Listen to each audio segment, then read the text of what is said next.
a great deal from its post-pandemic highs. At the same time, the balance of risks appears to be shifting. In my remarks today, I will first address the current economic situation and the near-term outlook for monetary policy. I will then turn to the results of our second public review of our monetary policy framework as captured in the revised Statement on Longer-Run Goals and Monetary Policy Strategy that we released today.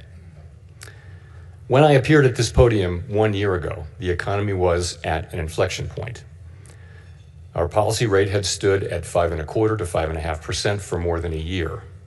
That restrictive policy stance was appropriate to help bring down inflation and to foster a sustainable balance between aggregate demand and supply. Inflation had moved much closer to our objective, and the labor market had cooled from its formerly overheated state. Upside risks to inflation had diminished, but the unemployment rate had increased by almost a full percentage point, a development that historically has not occurred outside of recessions. Over the subsequent 3 Federal Open Market Committee meetings, we recalibrated our policy stance, setting the stage for the labor market to remain in balance near maximum employment over the past year. This year, the economy has faced new challenges. Significantly higher tariffs across our trading partners are remaking the global trading system. Tighter immigration policy has led to an abrupt slowdown in labor force growth. Over the longer run, changes in tax, spending, and regulatory policies may also have important implications for economic growth and productivity. There is significant uncertainty about where all of these policies will eventually settle and what their lasting effects on the economy will be. Changes in trade and immigration policies are affecting both demand and supply. In this environment, distinguishing cyclical developments from trend or structural developments is difficult. This distinction is critical because monetary policy can work to stabilize cyclical fluctuations, but can do little to alter structural changes. The labor market is a case in point. The July employment report, released earlier this month, showed that payroll job growth slowed to an average pace of only 35,000 per month over the past 3 months, down from 168,000 per month during 2024. This slowdown is much larger than assessed just a month ago, as the earlier figures for May and June were revised down substantially. But it does not appear that the slowdown in job growth has opened up a large margin of slack in the labor market, an outcome we want to avoid. The unemployment rate, while edging up in July, stands at a historically low level of 4.2%, and has been broadly stable over the past year. Other indicators of labor market conditions are also little changed or have softened only modestly, including quits, layoffs, the ratio of vacancies to unemployment, and nominal wage growth. Labor supply has softened in line with demand, sharply lowering the break-even rate of job creation needed to hold the unemployment rate constant.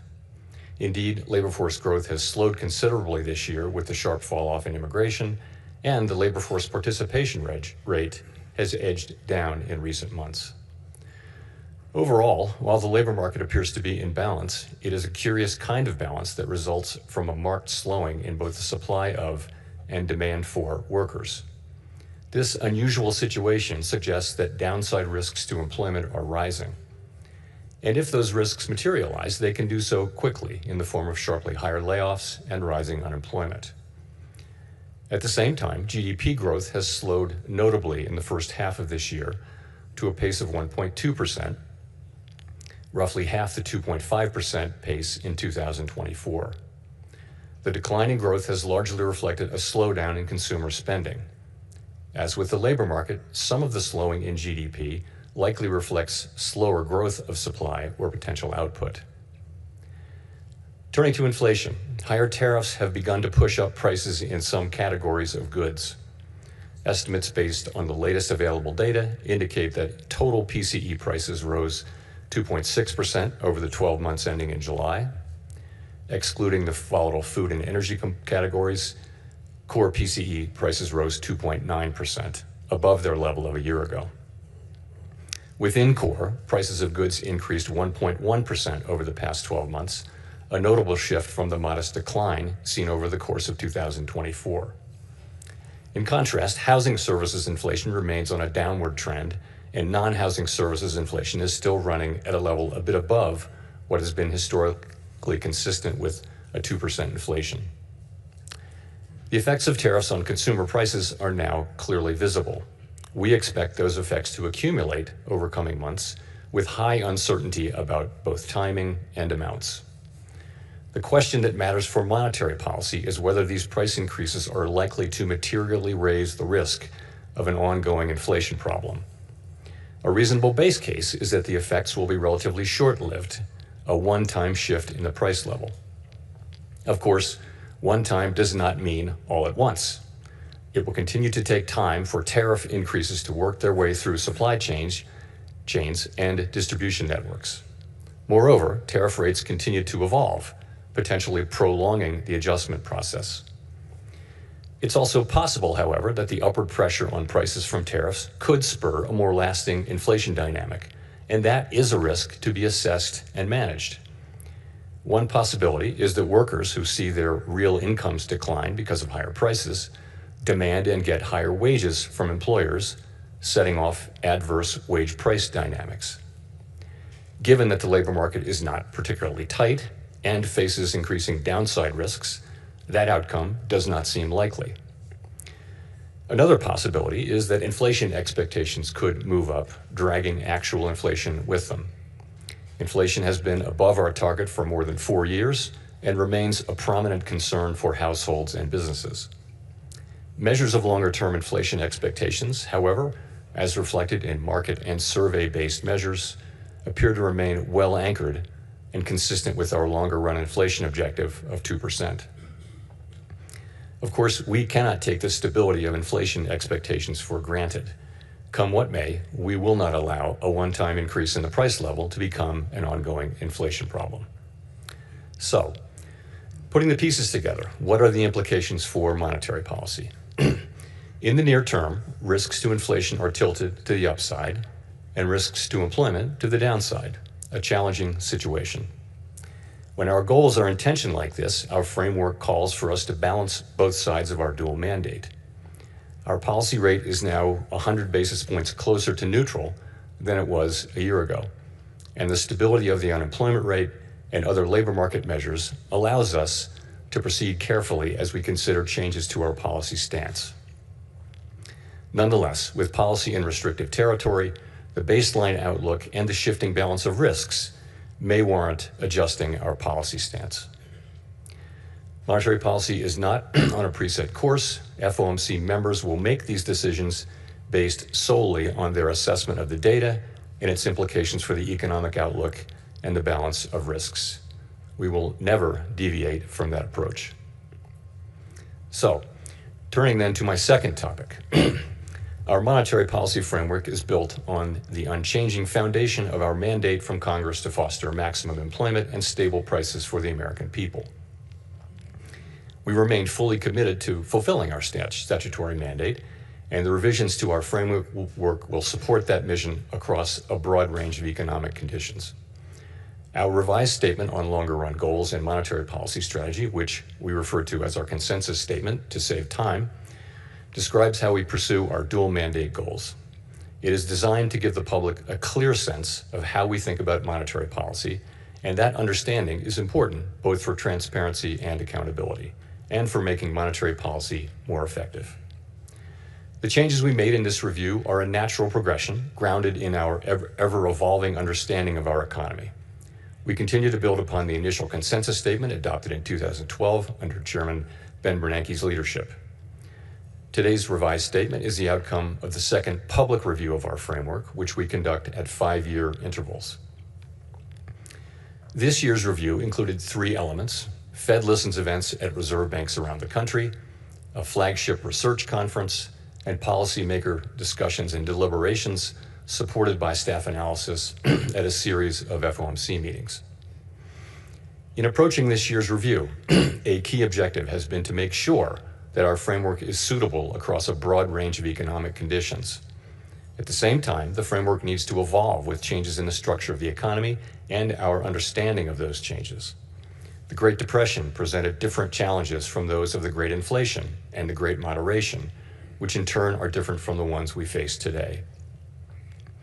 At the time of the last review, we were living in a new normal, characterized by the proximity of interest rates to the effective lower bound, or ELB, along with low growth, low inflation, and a very flat Phillips curve, meaning that inflation was not very responsive to slack in the economy.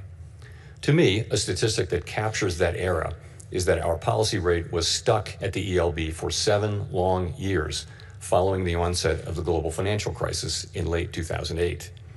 Many here will recall the sluggish growth and painfully slow recovery of that era.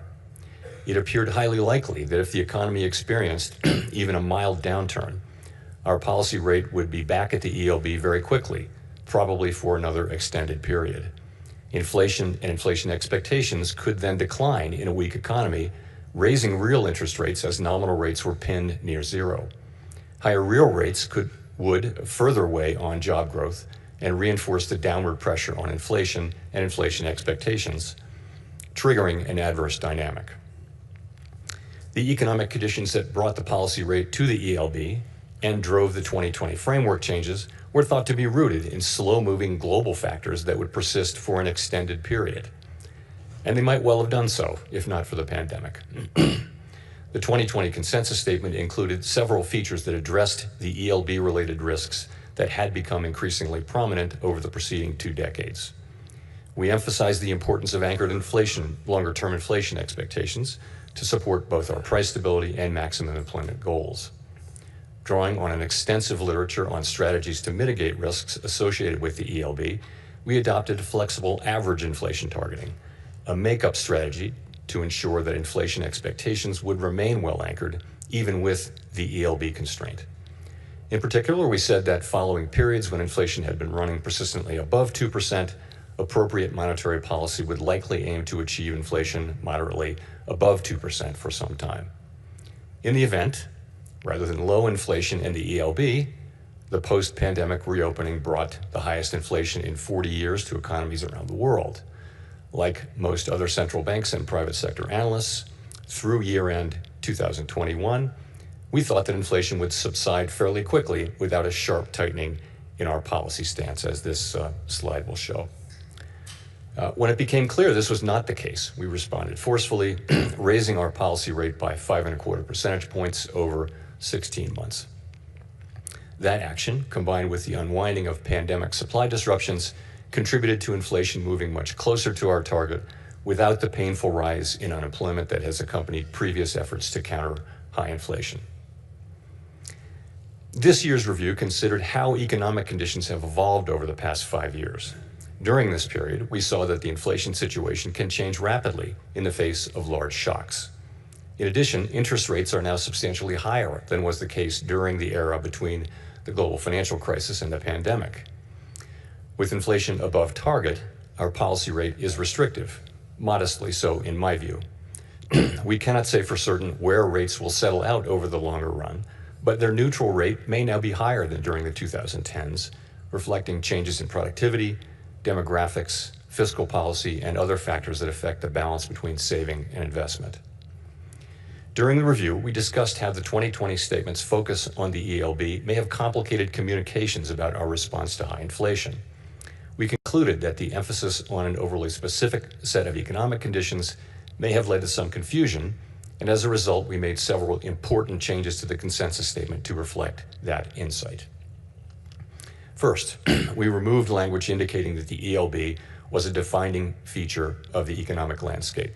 Instead, we noted that our monetary policy strategy is designed to promote maximum employment and stable prices across a broad range of economic conditions. The difficulty of operating near the ELB remains a potential concern, but it is not our primary focus. The revised statement reiterates that the committee is prepared to use its full range of tools to achieve its maximum employment and price stability goals, particularly if the federal funds rate is constrained by the ELB. Second, we returned to a framework of flexible inflation targeting and eliminated the make-up strategy. As it turned out, the idea of an intentional moderate inflation overshoot had proved irrelevant. There was nothing intentional or moderate about the inflation that arrived a few months after we announced our 2020 changes to the consensus statement, as I acknowledged publicly in 2021. Well-anchored inflation expectations were critical to our success in bringing down inflation without a sharp increase in unemployment. Anchored expectations promote the return of inflation to target when adverse shocks drive inflation higher and limit the risk of deflation when the economy weakens. Further, they allow monetary policy to support maximum employment in economic downturns without compromising price stability. Our revised statement emphasizes our commitment to act forcefully to ensure that longer-term inflation expectations remain well anchored to the benefit of both sides of our dual mandate.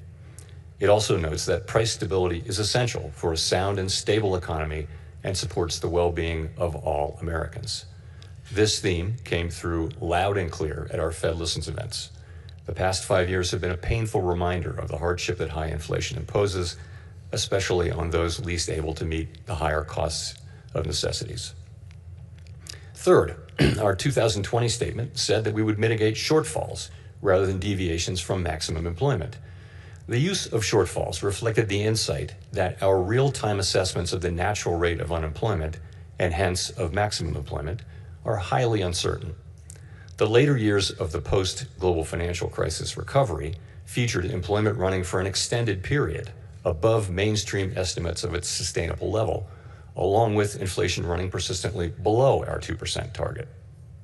In the absence of inflationary pressures, it might not be necessary to tighten policy based solely on uncertain real-time estimates of the natural rate of unemployment. We still have that view, but our use of the term shortfalls was not always interpreted as intended, raising communications challenges. In particular, the use of shortfalls was not intended as a commitment to permanently forswear preemption or to ignore labor market tightness. Accordingly, we removed shortfalls from our statement. Instead, the revised document now states more precisely that the committee recognizes that employment may run at times above real-time assessments of maximum employment without necessarily creating risks to price stability. Of course, preemptive action would likely be warranted if tightness in the labor market or other factors pose risks to price stability. The revised statement also notes that maximum employment is the highest level of employment that can be achieved on a sustained basis in a context of price stability. This focus on promoting a strong labor market underscores the principle that durably achieving maximum employment fosters broad-based economic opportunities and benefits for all Americans. The feedback we received at Fed Listens events reinforced the value of a strong labor market for American households, employers, and communities. Fourth, consistent with the removal of shortfalls, we made changes to clarify our approach in periods where our employment and inflation objectives are not complementary. In those circumstances, we will follow a balanced approach in promoting them. The revised statement now more closely aligns with the original 2012 language. We take into account the extent of departures from our goals and the potentially different time horizons over which each is projected to return to a level consistent with our dual mandate. These principles guide our policy decisions today, as they did in the 2022 to 24 period, when the departure from our 2% inflation target was the overriding concern. In addition to these changes, there is a great deal of continuity with past statements.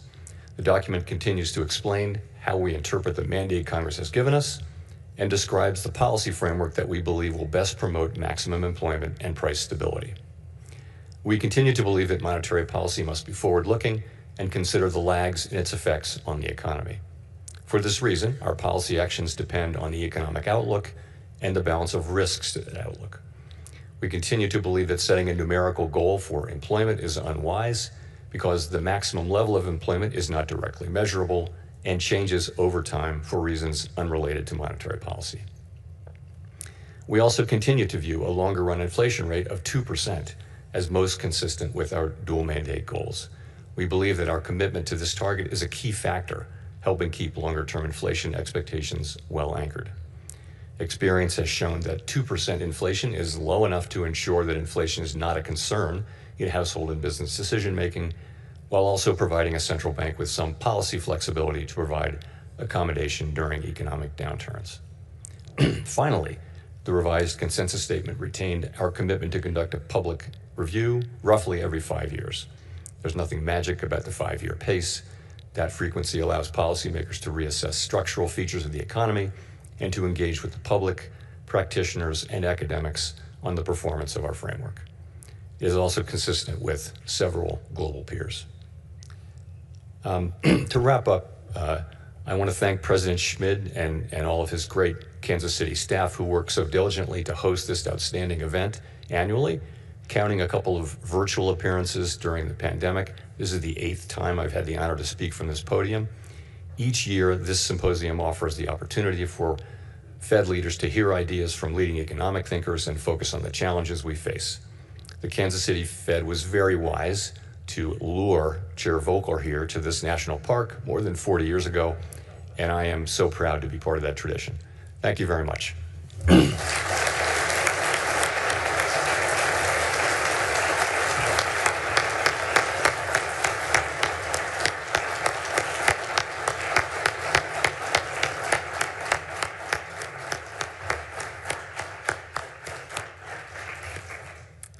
Thank you very much. We'll move into the presentations. So I want to allow a minute for all of the members of the press to go